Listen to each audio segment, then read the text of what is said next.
Mic डाल दो।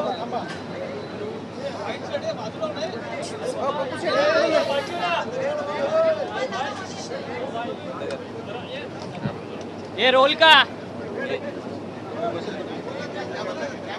अकेला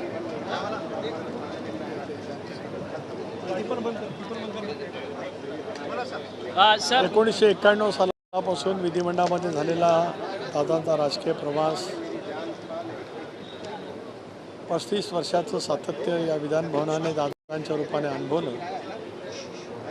विधानसभेमधली दादांची उपस्थिती, मग ते विधानसभा सदस्य म्हणून असतील, राज्यमंत्री, मंत्री, उपमुख्यमंत्री म्हणून असतील, विरोधी पक्ष नेता म्हणून असतील, सकाळपासून ते कामकाज संपेपर्यंत उपस्थिती, अनिवार्य उपस्थिती अनेकांच्यासाठी करावी लागली, पण अनिवार्य उपस्थिती ही दादांच्या शतकोशामध्ये कधी आलीच नाही।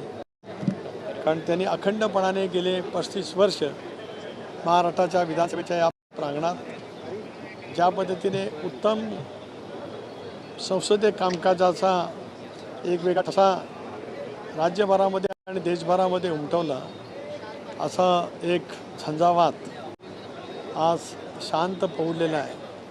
याचं शल्य दुःख या प्रांगणातल्या प्रत्येक अणुरेणूला, प्रत्येक आलेल्या इथल्या व्यक्तिमत्वाला आणि इथे जे काही अदृश्य आहेत, म्हणजे इथल्या भिंती असतील, इथली माती असेल, या सगळ्यांनाच ती ओळख गेल्या 35 वर्षाची जीवाभावाची ऋणानुबंधाचे संबंध असलेली, जणू काय आपलंच काय आहे अशा पद्धतीची असलेली, निसर्गाला सुद्धा वाटावं अशा पैचा दादांचा तो झंझावात या सभागृहाने गेले 35 वर्ष त्या ठिकाणी अनुभवला।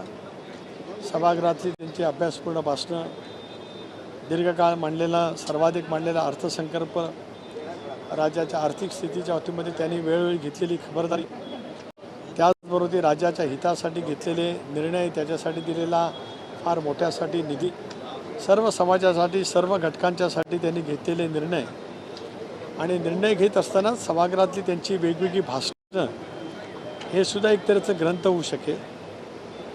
मग ते आमदार म्हणून केलेलं असेल, राज्यमंत्री म्हणून केलेलं असेल, मंत्री म्हणून असेल, विरोधी पक्षनेता असेल, उपमुख्यमंत्री असेल, किंवा अर्थसंकल्पीय चर्चेच्याद्वारे त्यांनी केलेलं भाषण असेल, ही सुद्धा एक तऱ्हेचं ग्रंथ त्या ठिकाणी होईल। हलकं फुलकं बोलणं, विनोद, एखाद्या विषयावरती तत्काळ आपलं मत त्या ठिकाणी व्यक्त करणं, एक विलक्षण पद्धतीची हातोटी ही दादांनी या विधानसभेच्या प्रांगणामध्ये दीर्घकाळ त्या ठिकाणी दाखवलेली आहे।